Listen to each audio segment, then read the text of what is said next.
Bonjour à tous, donc Aurélie Gillier, je dirige le département médias, technologies, télécom et entertainment de l'Institut Paris Interactive.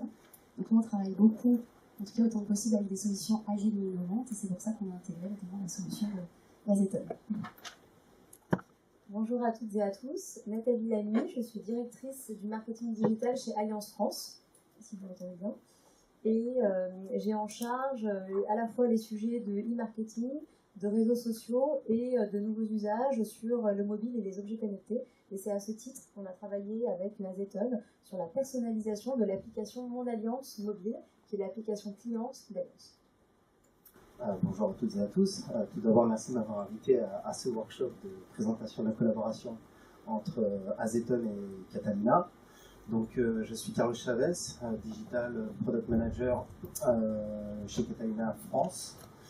Je suis en charge des solutions digitales dont fait partie l'application Coupe Network, qu'on va aborder, et des nouveautés Drive to Store. En quelques mots, pour ceux qui ne connaîtraient pas Catalina, Catalina propose des solutions de marketing relationnel à destination de ses clients, à la fois industriels et auprès des enseignes de la grande distribution, pour leur permettre d'une part de développer leurs ventes et renforcer la fidélité de leurs consommateurs. Concrètement, qu'est-ce qu'on propose chez Catalina pour ces clients-là? On leur propose des bons de réduction que l'on a à la fois en magasin, ce sont les fameux coupons de réduction qui accompagnent nos tickets de caisse, et autour de dispositifs digitaux, donc web et mobile. Alors, justement, première question pour toi, Carlos.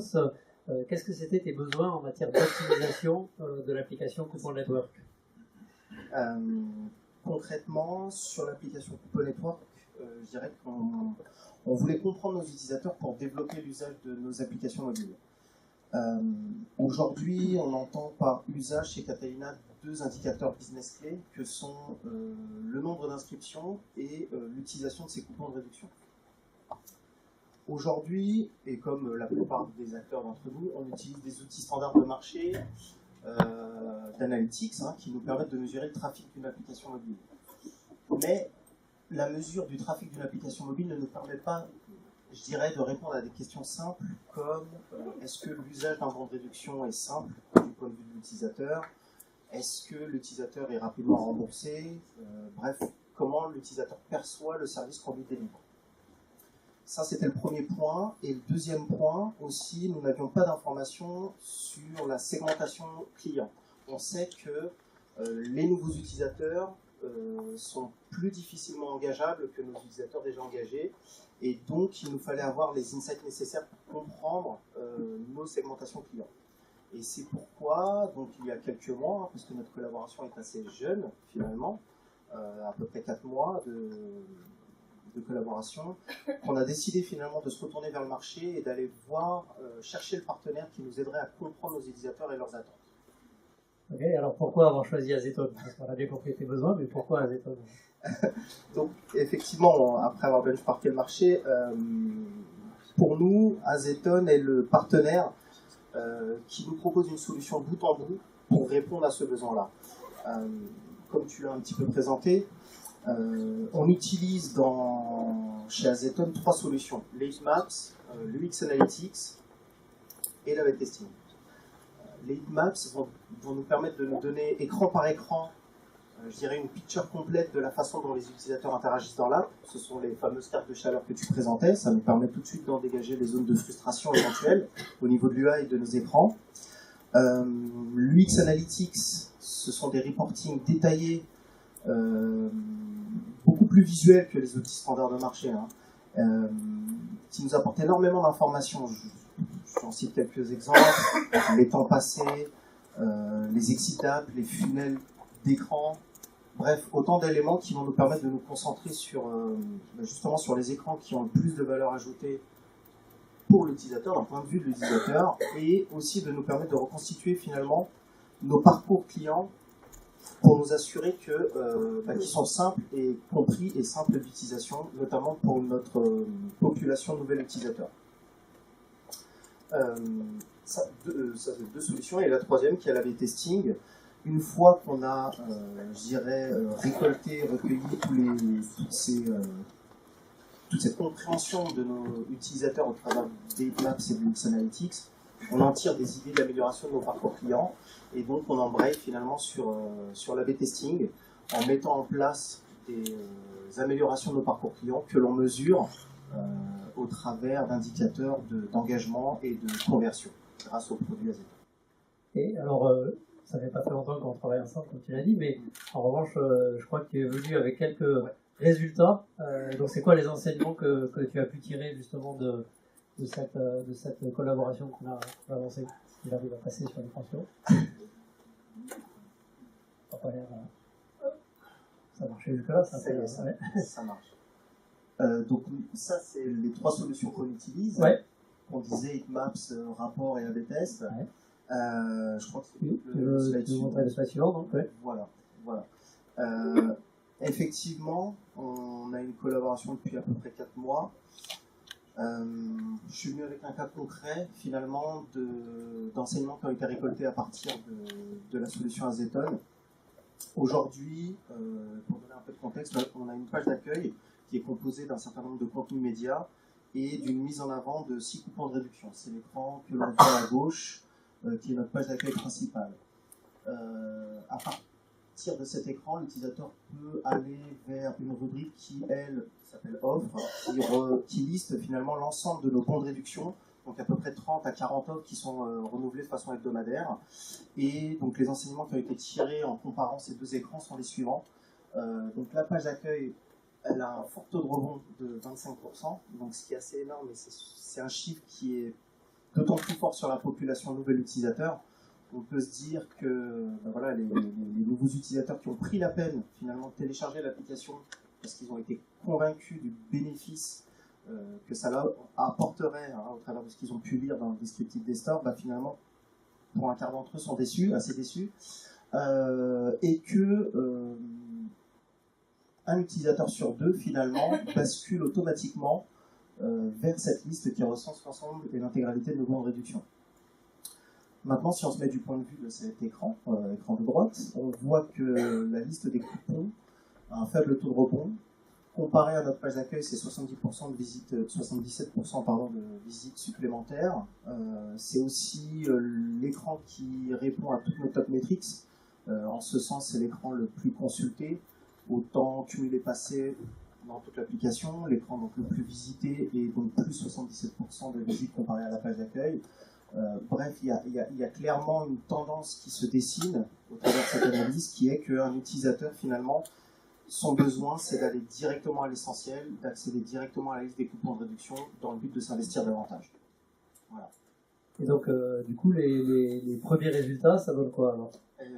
Effectivement, par rapport à ces enseignements, on a mis en place un A/B test très simple qui est, et donc nous l'avons expérimenté sur la plateforme iOS avec une distribution 50-50. 50% de nos utilisateurs continuent d'accéder après le lancement de l'application sur notre page d'accueil, comme c'est le cas aujourd'hui, et 50% de nos autres utilisateurs accèdent directement à la liste des coupons de réduction.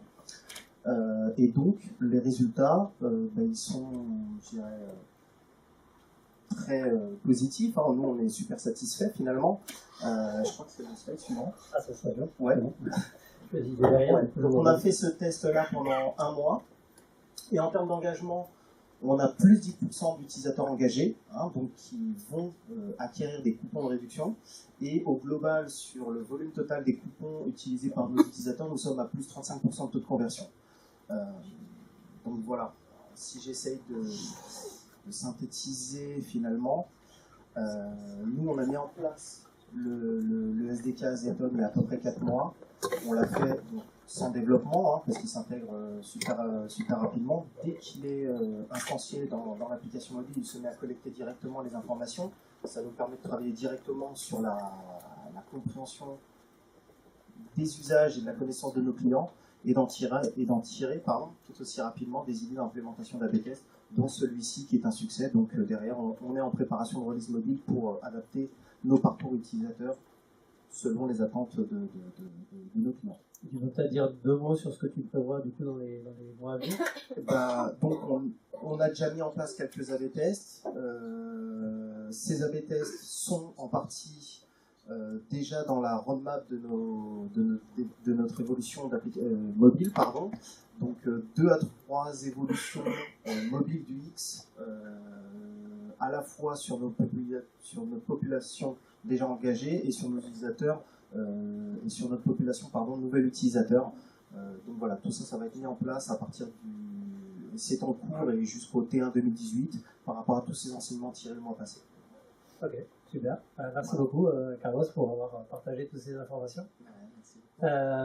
Aurélie, si je peux te poser quelques questions, et notamment avec ton œil d'expert, c'est pourquoi est-ce que l'UX, pourquoi est-ce que l'expérience utilisateur, c'est devenu un sujet aussi critique aujourd'hui dans les applications mobiles? Je pense que toutes les marques ont bien compris aujourd'hui qu'effectivement, il ne suffisait pas de faire installer son application. C'est sûr, c'est un premier objectif. Mais il n'empêche qu'après, il faut aussi qu'elle soit conservée et utilisée, justement, et qu'on améliore toujours cette utilisation. Il y a à peu près une trentaine, même plus de 30 applications en moyenne installées sur un téléphone mobile. On n'en utilise vraiment que 10 de manière régulière. Et on sait qu'il y a un taux de désinstallation dans les 3 jours qui suivent l'installation d'une application qui sont phénoménaux. On sait aussi que quand on va finalement désinstaller une application, ça nuit souvent à la marque, parce que du coup c'est qu'on a été déçu. Et très souvent, on va aller du coup à la concurrence chercher ce qu'on n'a pas trouvé dans la marque pour laquelle on avait une affinité au départ.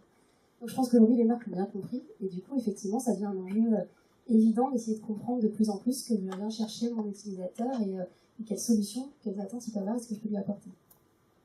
Et alors, ça serait quoi les critères d'une expérience utilisateur réussie pour la recette magique. Non, je pense qu'il y a des enjeux qui sont de 4 ordres, voire même de 5 ordres peut-être. Le premier, c'est la rapidité d'accès à l'information.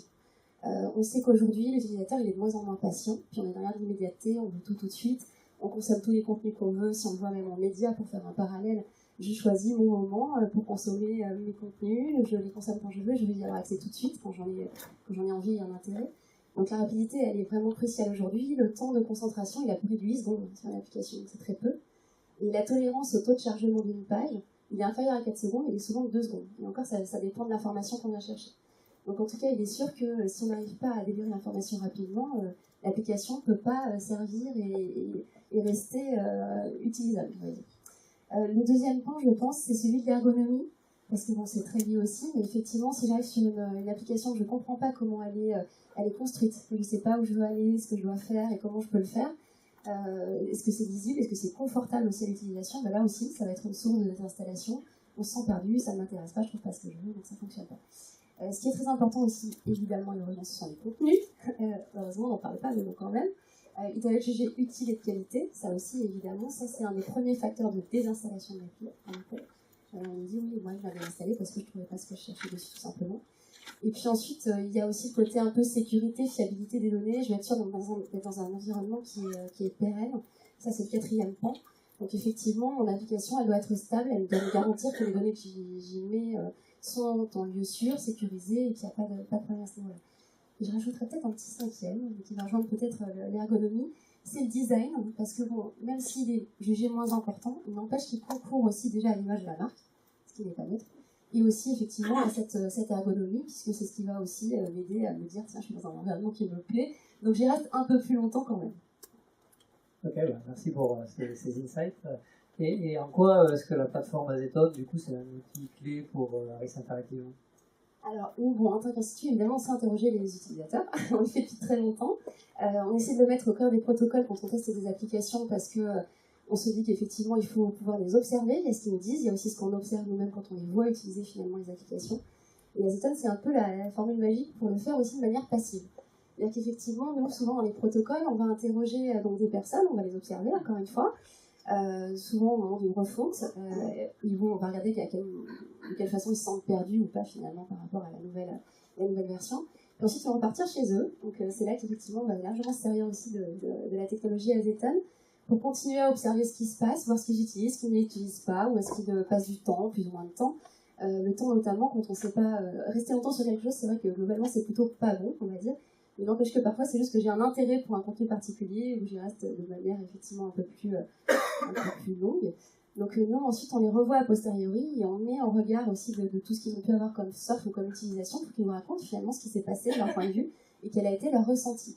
Donc on va aussi leur demander est-ce que l'application répond au niveau d'attente que l'on avait au départ quand on a voulu l'utiliser, est-ce qu'on la recommanderait, est-ce qu'on a envie de la réutiliser, et puis aussi quel score d'effort, le fameux score d'effort dont on parle souvent, quel effort j'ai dû déployer pour arriver justement à avoir l'information que je venais chercher au départ.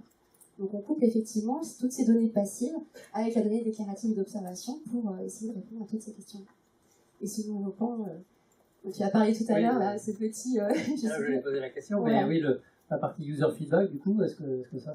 Alors nous, c'est d'autant plus intéressant qu'effectivement, au-delà d'avoir un peu le avant et le après, on aura le pendant maintenant. Donc effectivement, on pourra aussi en direct avoir des petites questions, des petites informations qui nous montreront en supplément pour essayer de comprendre quelle a été l'expérience, l'émotion qui a été dégagée par l'expérience et finalement ce que j'en ressens moi-même au moment où je suis sur mon application en train d'utiliser. Sachant que, effectivement, notre idée avec la partie user feedback, si je peux juste compléter ce que tu disais, c'est de pouvoir le déclencher à des moments où en fait, nous, on est les seuls quelque part à maîtriser un élément de l'expérience utilisateur, que ce soit parce qu'on va déployer une variation ou une personnalisation, ou parce que l'utilisateur va faire un geste particulier, une manipulation particulière dans l'application. Donc c'est à ce moment-là que ça vaut peut-être le coup de justement avoir ce genre de déclenchement. Et du coup, j'aurais une question qui fera, je pense, la transition aussi par rapport à Nathalie, mais de ce que tu vois, de l'évolution des applications que tu vois, est-ce que du coup, est-ce que la personnalisation, c'est vraiment le futur des applications mobiles, selon toi? J'ai envie de dire oui. Mais pourquoi enfin, j'ai envie de dire oui parce que déjà, bon, on a mené une grande étude auprès de plein de responsables de marketing mobile qui nous ont dit que oui, pour eux, c'était l'enjeu dans les 2 prochaines années. C'était vraiment par là que ça passait. J'ai envie de dire oui aussi parce que par rapport à tout ce qu'on peut voir et tout ce qu'on peut tester par ailleurs, cette envie de personnalisation est de plus en plus forte. J'ai pas envie d'être considérée comme mon voisin et surtout quand je viens utiliser l'application d'une manière, c'est ma manière à moi. Avec mes contenus, j'ai envie d'avoir mes sujets qui m'arrivent tout de suite.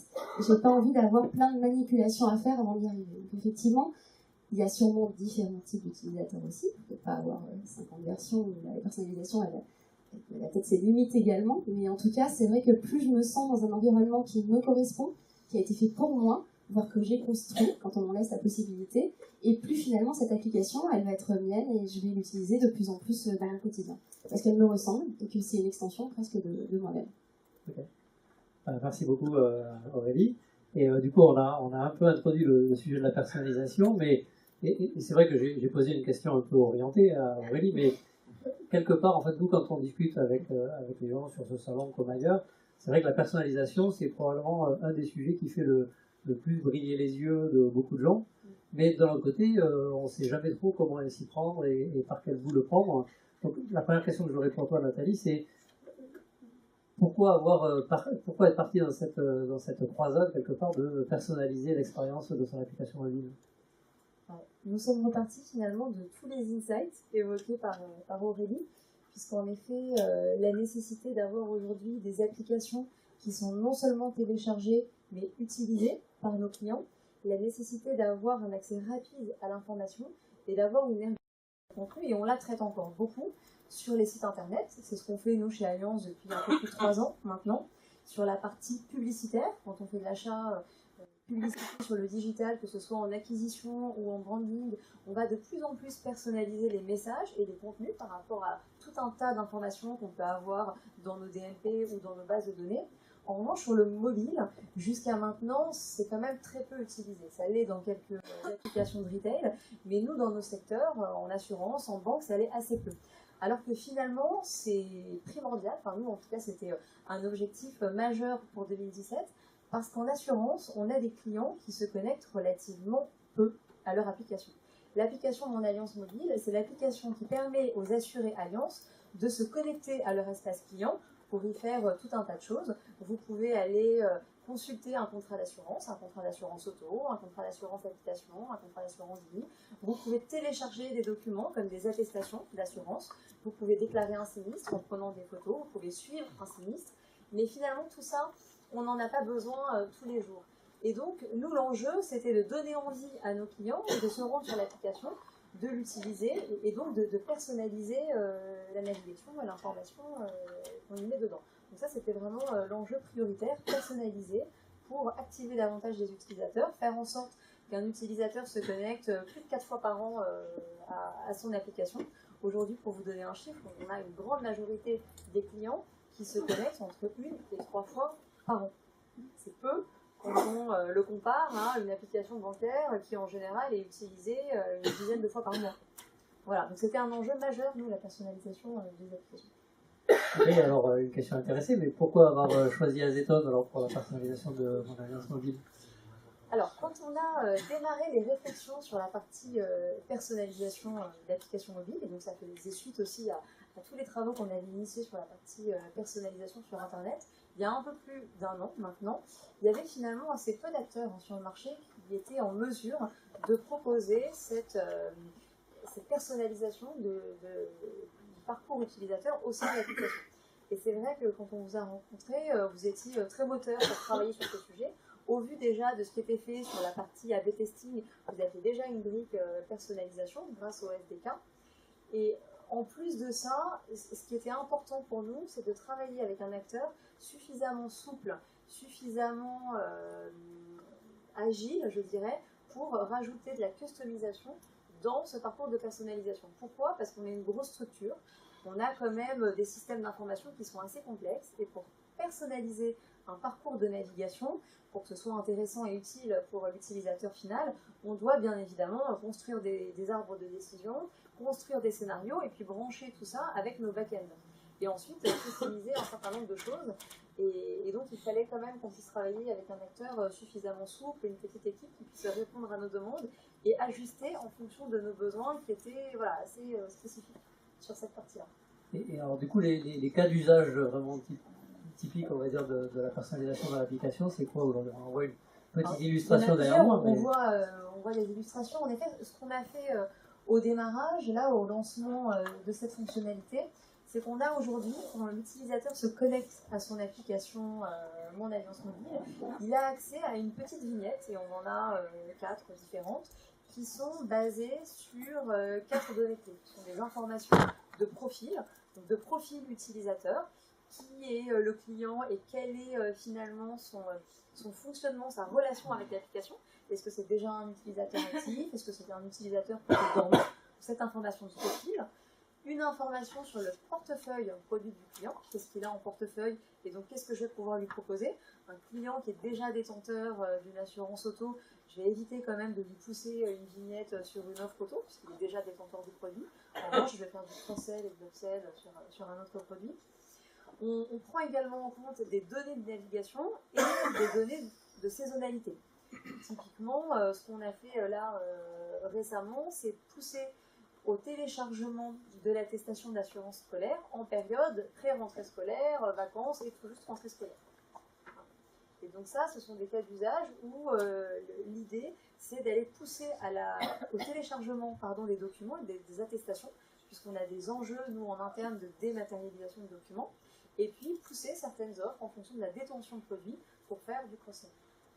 Oui, peut-être, tu vas peut-être en parler, mais ce qui est vrai que ce qui est impressionnant dans ce que vous avez mis en place, c'est la diversité à la fois des sources de profils que vous utilisez, parce qu'il y en a qui viennent de votre notification, de votre typologie de notification, de votre DMP, de votre système IT, etc. Donc ça, c'est assez impressionnant. Et moi, une des choses que je trouve assez impressionnante, c'est le fait que vous avez utilisé la plateforme pour faire y compris de la personnalisation dès la première utilisation de l'application. Exactement. Exactement. Dès la première utilisation de l'application, on est capable de reconnaître l'utilisateur, de lui dire bonjour Nathalie Lamy, et de l'inciter à aller chercher des informations qui pouvaient paraître pendant un temps un peu cachées. Pourquoi? Parce que dans les applications, finalement, à moins d'avoir capacité à lancer des tas de versions tout au long de l'année, mais souvent on agrège au sein d'une même application un certain nombre de services, de fonctionnalités, et au bout du bout, on se retrouve avec une ergonomie qui est assez complexe, avec une multitude d'offres, de services poussés au sein de cette même application, et finalement le client final il s'y retrouve plus. Et potentiellement il peut ne pas avoir intérêt ou ne pas être intéressé par l'ensemble des services qu'on va lui pousser. Donc en fonction de toutes ces informations qu'on est allé chercher en effet dans des bases de données très différentes, comme tu le disais, c'est à la fois via notre DMP, on va aller chercher les données de navigation, ça peut être sur notre base client, notre base de produits en portefeuille, et en fonction, on est capable par exemple de mettre en avant certains éléments, des données plutôt chaudes, par exemple un bouton d'urgence, ou un accès vers un suivi de sinistre si la personne a déjà déclaré, ou vers des documents à télécharger si on se rend compte que le client n'a jamais téléchargé aucune de ses attestations, ou s'il n'a pas téléchargé sa carte de tiers payant, par exemple. Voilà, donc on va être en capacité de mettre en lumière un certain nombre de fonctionnalités qui parfois étaient un peu cachées au sein de l'application et donc peu ou pas utilisées. Et on sent en tout cas que ça donne envie d'aller creuser davantage des fonctionnalités qui n'étaient pas toujours très utilisées. Oui, on a un client, tu le connais, c'est Orange avec Yvan Delec qui a une phrase qui, je trouve bien, résume ce que tu disais, c'est de dire à force de vouloir faire une application pour tout le monde, on finit par faire une application pour personne. Et c'est vrai que c'est souvent le dilemme auquel on est confronté, c'est à essayer de faire quelque chose. On a une approche un peu plus petit dénominateur commun qui n'est pas toujours très efficace. Et du coup, tu faisais un peu allusion. C'est quoi les premiers résultats tangibles du coup de la personnalisation chez Allianz? Alors, on a des résultats aujourd'hui qui sont très significatifs sur la partie de téléchargement de documents, notamment. Et on se rend compte sur des périodes similaires de comparaison, notamment si je prends la rentrée scolaire par exemple, où on a eu un bond très significatif de téléchargement de documents et d'attestations. Là, par exemple, sur les téléchargements d'attestations d'assurance scolaire, on a fait des bonds de plus de 150% par rapport à l'année passée. Donc, c'est vraiment des indicateurs qui sont très significatifs parce que jusqu'à maintenant, le client n'était soit pas au courant que cette fonctionnalité existait, soit voilà, parce que finalement, même si par ailleurs on peut faire de la communication autour, envoyer des emailing, on sait que les clients sont aujourd'hui surchargés d'informations et de communication de tous les canaux et qu'on doit de plus en plus in-app mettre en avant les services et les fonctionnalités qui correspondent le plus aux besoins de nos clients. Et du coup, c'est quoi l'avenir de la collaboration entre Allianz et Azeton justement sur la partie personnalisation? Alors, moi je trouve qu'on a fait une première étape qui est indispensable pour montrer que, le système fonctionne. Déjà montrer, et c'est en effet une vraie prouesse technologique de montrer qu'on a réussi à aller collecter des datas de sources différentes chez nous et mettre en place un arbre de décision qui finalement est assez élaboré pour proposer un certain nombre de services et de fonctionnalités. Aujourd'hui, c'est quelque chose qu'on propose en pool, en page d'accueil de l'application. Demain, la deuxième brique, c'est bien évidemment faire du push et d'adresser des notifications personnalisées pour orienter vers ces contenus. Et puis surtout, ensuite, in fine, c'est de personnaliser, à mon sens, l'ensemble de la navigation dans l'application. Pas seulement le push à l'entrée et la première interface, mais de dire finalement, à chaque fois que je fais une action au sein de l'application, plus j'avance dans mon parcours utilisateur et comment l'application perçoit ces informations et comment elle est capable ensuite de me proposer des parcours différenciants à chaque fois que je viens sur mon application. Ça, c'est un peu plus complexe, voilà, il faut qu'on y travaille, mais en tout cas, je pense que c'est le sujet demain, comme on le fait finalement, et on va le faire de plus en plus sur les sites internet. Il faut qu'on y arrive aussi. Avec une agilité au moins similaire.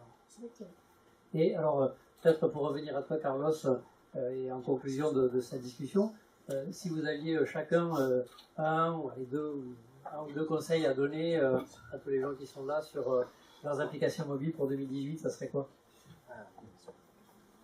Personnellement, moi je considère qu'aujourd'hui on ne peut plus considérer la connaissance client comme évidente et comme acquise. Moi j'aime bien me répéter une phrase de l'un de nos confrères qui disait que finalement ce qui est important c'est pas ce que les gens vous disent de ce qu'ils aimeraient de votre application mobile, mais plutôt ce qu'ils font concrètement au sein de votre application. Donc mon conseil il est très simple, allez-y, nous on l'a mis en place facilement et rapidement avec des résultats positifs sur l'engagement, sur la rétention et la conversion in-app. Voilà, ce serait mon conseil. Merci. Aurélie? Moi, je dirais que quoi qu'il en soit, il faut surtout justement mettre l'utilisateur au sein de l'expérience utilisateur. Pas l'oublier, pas se dire qu'on sait justement les choses alors qu'on ne les sait pas toujours. On a toujours des surprises. Franchement, on ne peut pas tout savoir et c'est normal, loin de là. Et c'est vrai que je pense que justement, réconcilier cette deuxième mesure déclarative avec ces techniques de mesure passive, pour moi, c'est la meilleure manière de faire le tour du sujet. Et moi, je ne peux qu'encourager à tester la personnalisation et à tester en permanence des use cases différents, de regarder quelle est l'appétence du client, comment le client réagit et quel est le taux de conversion derrière.